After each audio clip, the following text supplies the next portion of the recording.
Actually, though, thinking about it while the camera was off, let's see what we can say about what's going to happen to any rational number here when we do a continued fraction. So a over b, what do you think is going to happen?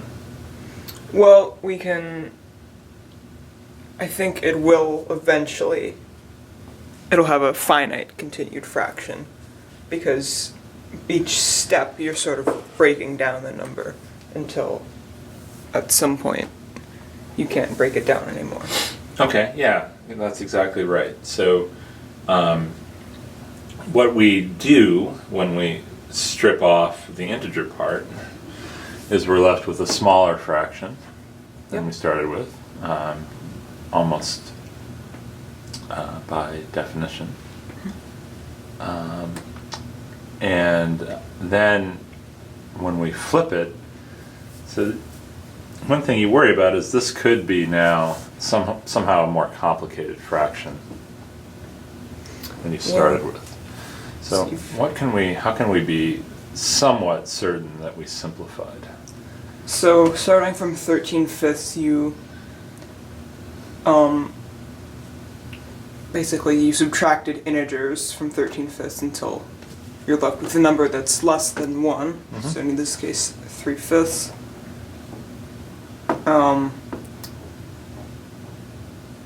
So like, how would I know when I flip this here that I'm not going to get like, I don't know, like 7, or how about just like 4 7s?